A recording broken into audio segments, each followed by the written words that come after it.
ایک آیت ہے، آیت نمبر 177 177۔ اس میں بہت اللہ کی حکمت ہے، نصیحت ہے، ہدایت ہے ایمان والوں کے لیے، اور متقین کے اوصاف بیان کیے گئے ہیں کہ کیا اصل میں حقیقی نیکی کیا ہے اور حقیقی تقوی کیا ہے اور حقیقت میں متقین کون ہے۔ بہترین آیت ہے، کسی کو بھی اپنا احتساب کرنا ہے تو یہ معیار، یہ میزان سامنے رکھ لے، ایک ایک چیز جو ہے اس میں گن کے تو وہ دیکھ لے کہ آپ کہاں اس میں کھڑے ہوتے ہیں، آپ کس جگہ پہ ہیں۔ تو احتساب کے لیے بھی بہترین ہے، اپنی اصلاح کے لیے بہترین ہے، تبلیغ کے لیے بہترین ہے، کسی کو بتانا ہو تو یہ ایک آیت ہے جس میں اللہ تعالیٰ نے بہت ساری بہت اہم نیکیاں جو ہیں وہ اکٹھی کر دی ہیں کہ کیا نیکی ہے اور حقیقی نیکی کیا ہے۔ تو اس آیت سے پہلے بھی 2-3 رکوع میں نیکیاں ہی بیان ہو رہی ہیں کہ کیا نیکی ہے، کیا بدی ہے، کیا اچھے اعمال ہیں، کیا برے اعمال ہیں، کیا حلال ہے، کیا حرام ہے۔ اللہ تعالیٰ نے قرآن مجید جو بھیجا وہ حق کے ساتھ بھیجا، توبہ کی تلقین، اس میں صبر اور صابرین کا بیان اس سے پہلے اور اس آیت کے بعد بھی یہی نیک اعمال کیا ہیں اور بد اعمال کیا ہیں اور نیک لوگوں کے اوصاف کیا ہیں، وہ آگے بھی تسلسل میں یہ درمیان میں اللہ تعالیٰ نے یہ جو ایک آیت ہے 177، اس میں ان کو اکٹھا کر دیا جو اس سے پہلے نیکی کے اصول اور اوصاف بیان کیے گئے ہیں متقین کو، جو اس کے بعد آ رہے ہیں ان کی تفصیل آ رہی ہے، ان کو یہاں اکٹھا کر دیا۔ بہترین یہ اللہ تعالیٰ کی اس میں حکمت بھی ہے اور یہ نیکیوں کا خلاصہ ہے، تو بہت اہم ہے۔ تو میں پہلے یہ تلاوت بھی کروں گا، پھر تھوڑی سی اس کی تفسیر بھی بیان کروں گا۔ تو بسم اللہ الرحمن الرحیم۔ لیس البر ان تولوا وجوہکم قبل المشرق والمغرب ولکن البر من آمن باللہ والیوم الآخر والملائکۃ والکتاب والنبیین وآتى المال على حبه ذوي القربى واليتامى والمساكين وابن السبيل والسائلين وفي الرقاب وأقام الصلاة وآتى الزكاة والموفون بعهدهم إذا عاهدوا والصابرين في البأساء والضراء وحين البأس اولئک الذین صدقوا واولئک هم المتقون۔ آیت کچھ طویل بھی ہے مگر طوالت کی اہمیت یہاں نہیں ہے، یہاں ہے کہ اس میں ہے کیا کیا اعمال ہیں جن کو اللہ تعالیٰ نے یہاں خاص طور پہ، کوئی اور ایسی آیت نہیں ہے قرآن پاک کی جس میں اتنی نیکیاں اور اتنے اعمال جو ہے جن کو ایک ہی اکٹھا ایک آیت میں بیان کیا جائے، اس لیے یہ بہت اہم ہے۔ اور سورہ بقرہ تو پوری بہت اہم ہے، اللہ تعالیٰ کی بہت عظیم یہ سورہ ہے، اس میں باقی سب صورتوں سے زیادہ احکام بھی ہیں اور اس میں واقعات بھی ہیں اور ہدایت اور نصیحت اور ہر چیز کی بتا دی اللہ تعالیٰ نے، دونوں راستے، ہدایت کا راستہ کون ہے، گمراہی کا راستہ کون سا ہے۔ اور خاص طور پہ یہ جو آیت ہے اسی سورہ بقرہ میں بھی آیت الکرسی بھی ہے، وہ بھی جو ہے نا وہ ساری آیات کا وہ بادشاہ ہے وہ۔ تو بہرحال اس میں نیکیاں بہت زیادہ ہیں۔ تو کیا فرمایا اللہ تعالیٰ نے، اس کا ترجمہ میں اب یہ پڑھوں گا۔ کچھ اصل نیکی یہ نہیں کہ منہ مشرق کی طرف ہو یا مغرب کی طرف، یہ نماز پڑھتے ہیں تو اصل نیکی یہ نہیں کہ منہ مشرق کی طرف ہے یا مغرب کی طرف ہے، کیونکہ اس سے پہلے ہی قبلہ کی تبدیلی کی آیات جو ہے نا وہ نازل ہوئیں، اسی کو کچھ پہلے، تو وہ کفار جو ہے وہ مذاق اڑانے لگ گئے کہ یہ کیا، کل تو تم بیت المقدس کی طرف پڑھتے تھے مسلمانوں، تو اب تم منہ موڑ لیا دوسری طرف ہو گئے، تو یہ کیا ہوا، کیا وہ ٹھیک نہیں تھا، اس میں کیا؟ تو اللہ تعالیٰ اسی کی ان کو بھی جواب ہے ساتھ، اور یہ ہمیں بھی جواب ہے کہ یہ چھوٹی چھوٹی باتیں جو ہیں ان کی اہمیت نہیں ہے، جن میں بہت زیادہ اختلافات اور ہماری امت جن میں بہت تفریق اور آپس میں فرقہ بندی کی جو سبب بنی، کہ ان چھوٹی باتوں کی اہمیت نہیں، اصل اہمیت دیکھو کہ نیکی کیا ہے، تقوی کیا ہے، پرہیزگاری کیا ہے، کن چیزوں سے اصلاح ہوتی، معاشرے کی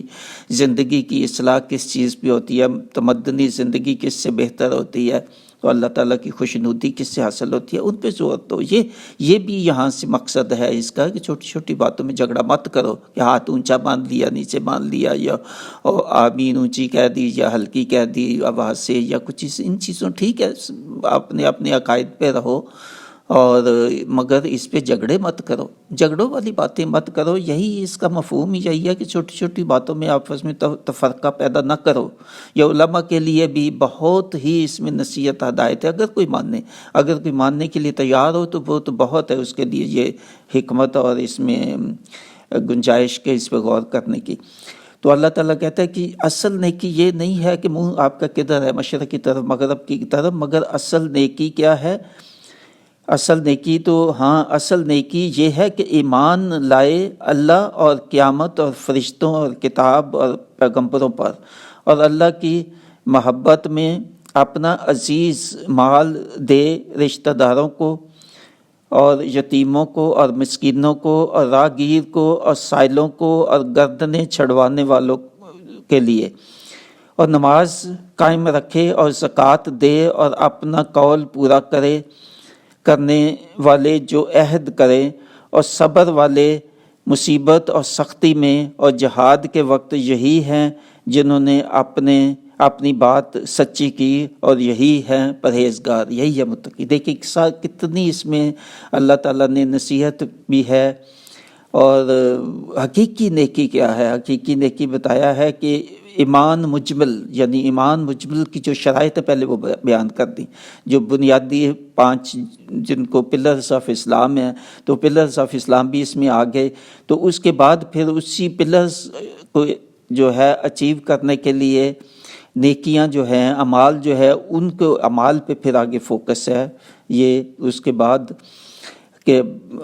اللہ کی محبت میں، کہ اللہ کی رضا جوئی کے لیے، کہ اللہ کی محبت میں اپنا سب سے زیادہ جو چیز ہے مال، اس کو خرچ کرو۔ کن کے لیے؟ رشتہ داروں، سب سے پہلا حق رشتہ داروں، اور پھر یتیموں اور مسکینوں اور راہگیر اور سفر والوں کے لیے، اور جو سائل ہیں، کوئی مانگنے آتے ہیں جو حقیقتاً وہ سائل جو ہے وہ ڈیزرونگ ہے اور مستحق ہیں، اور گردنیں چھڑانے کے لیے، یعنی گردنیں چھڑانے کا مطلب یہ ہے کہ چلو کوئی کسی پہ قتل کا ہے کہ مقدمہ ہے تو اس کو آپ چھڑاتے ہیں، یا کوئی ملزم ہے، کوئی قید میں ہے، اس کو قید سے چھڑانا، یا جو آپ کے آس پاس جو بیچارے مسکین اور غریب اور بڑی وہ بھی قید کی سی حالت میں ہیں، جن کے پاس کھانے کا نہیں، جن کے پاس گھر نہیں ہے، ان کے لیے آپ اسباب پیدا کر دیں، یہ گردنیں چھڑا دیں، اس سب پہ آ جاتا ہے کہ کوئی بھی مصیبت میں ہے، پریشانی میں ہے، قید میں ہے، کسی قسم کی بھی پریشانی میں ہے، تو ان کو پریشانیوں سے نکالنا، یہ بھی اس مفہوم میں آتا ہے۔ پھر یہ ہے کہ نماز قائم رکھو، نماز حقیقی نماز پڑھو، وہ نماز جس سے تقوی حاصل ہو، اور زکوٰۃ دو جس سے آپ کے مال کی اور آپ کے اندرونی صفائی ہو، آپ کی روح کی صفائی ہو، آپ کے جسم کی صفائی ہو، آپ کے مال کی صفائی ہو، اور اپنا قول پورا کرو، عہد کسی سے کرو تو پورا کرو۔ یہ سارے تجارتی لوگ جو ہیں، جو بھی بزنس کرتے ہیں یا آپس میں جو کسی قسم کی جو ڈیلنگز کرتے ہیں، وہ یہ چیز ان میں آ جائے کہ عہد پورا کریں۔ ایک بات کہہ دیں، اپنے گھریلو معاملات میں بھی آپ آپس میں کوئی عہد کرتے ہیں کسی سے تو اس کو پورا کرو۔ عہد پورا کرنا یہ اسلام کی بے حد اہم جو ہے وہ وصف ہے، تو اس کو بہت خیال رکھنا چاہیے، اور پھر صبر کرنا، مصیبت آئے تو، پریشانی آئے تو ہائے ہائے اور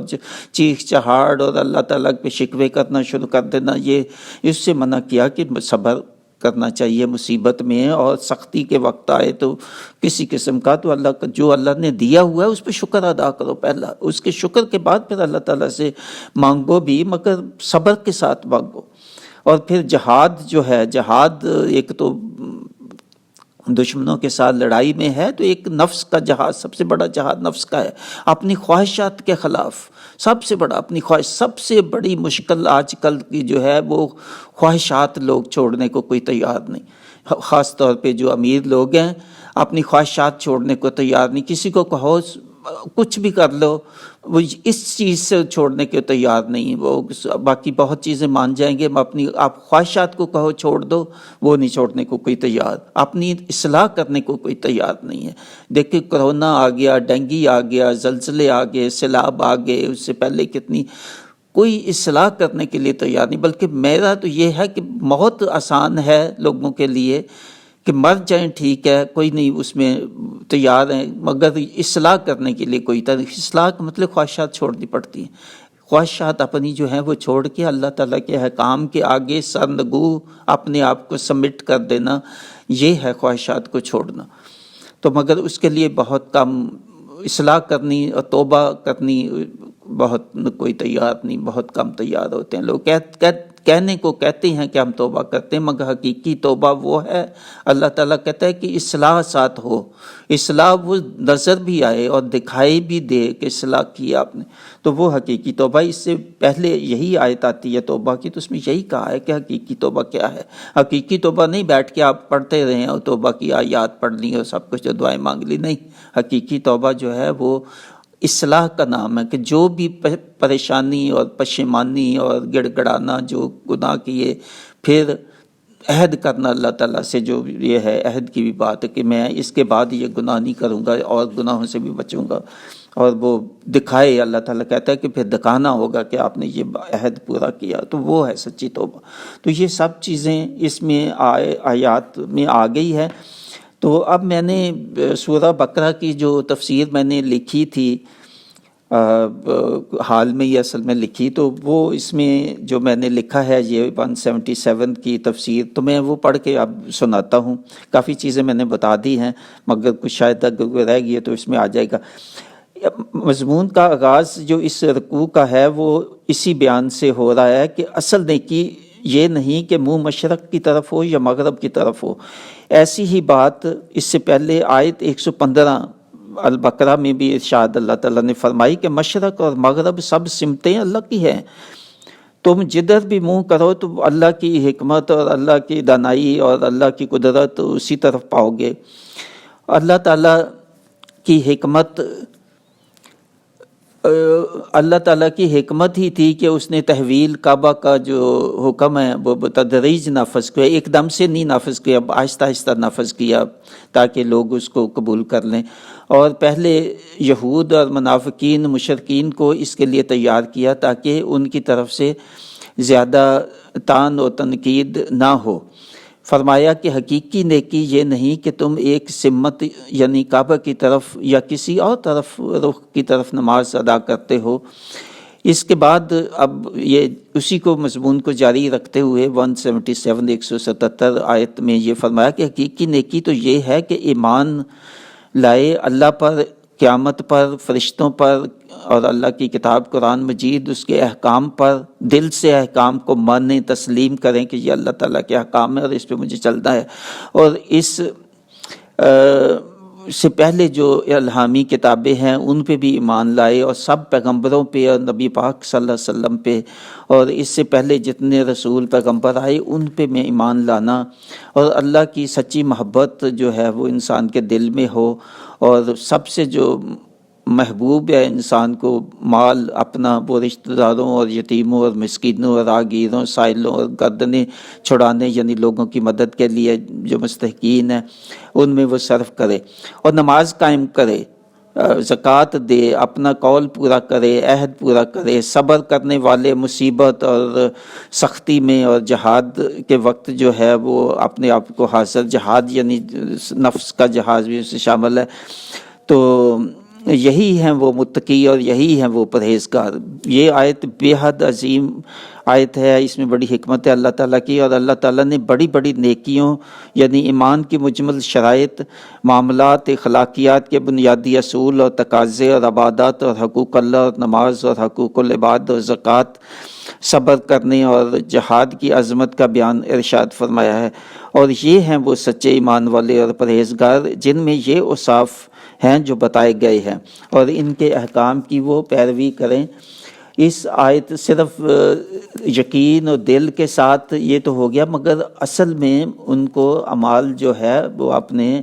ان کے اعمال میں بھی یہ چیزیں ہوں جو جن کا بیان ہوا ہے۔ تو اس آیت کو آیت البر بھی کہتے ہیں، بر یعنی نیکیوں کی آیت ہے، یہ نیکیوں کی آیت البر اس کا معروف اور بہت مشہور نام بھی ہے۔ قرآن مجید کی چند ایک آیات ہیں جو خاص نام سے ہی مشہور ہیں، تو ان میں ایک یہ ہے، جیسے آیت الکرسی بھی ہے، تو ایک یہ آیت البر ہے کہ نیکیوں کا مجموعہ ہے۔ قرآن مجید کی کوئی دوسری آیت ایسی نہیں جس میں اتنی نیکیوں کو اکٹھا کیا گیا ہے، نہایت ہی جامع اور لوگوں کو تبلیغ کے لیے بہت عمدہ آیت ہے۔ جو نیکی کی باتیں اس آیت میں بیان ہوئی ہیں، ان کی مزید تفصیل قرآن کی متعدد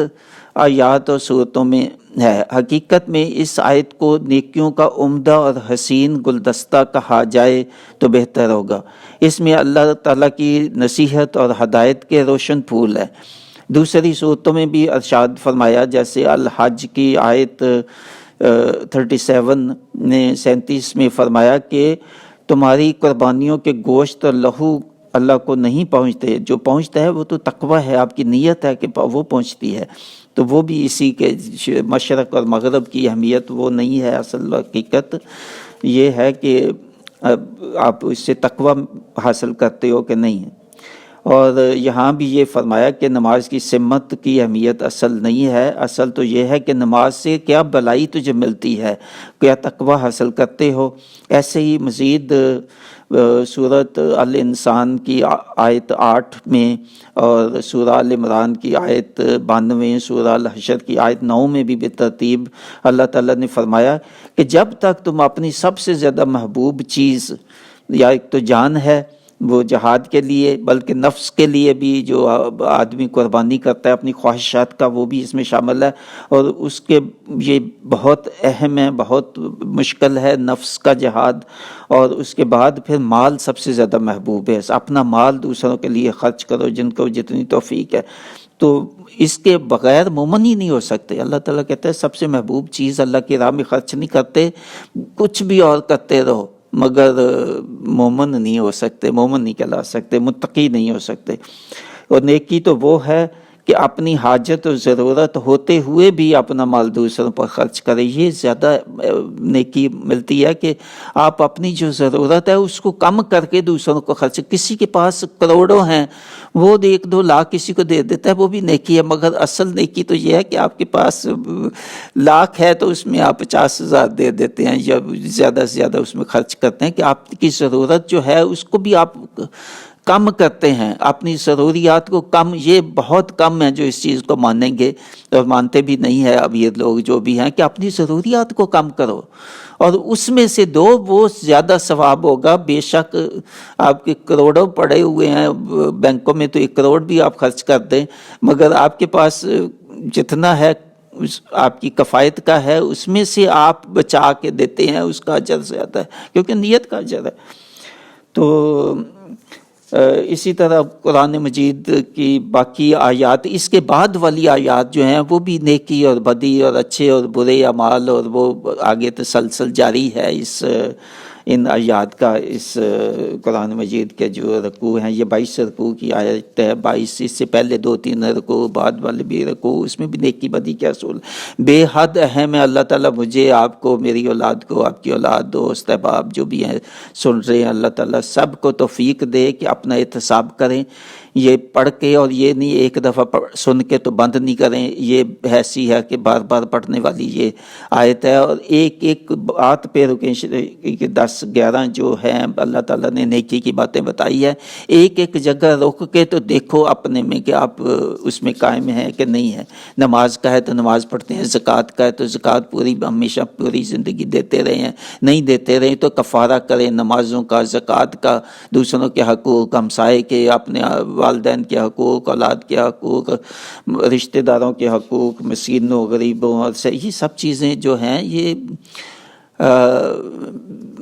اسی سے آپ کا آخرت کا سوال انہی باتوں پہ ہوگا جن کی بات ہوئی، یا حساب انہی باتوں پہ ہوگا. اس میں قیامت کا آپ نے پہلے مانا یا حساب ہوگا، تو یقین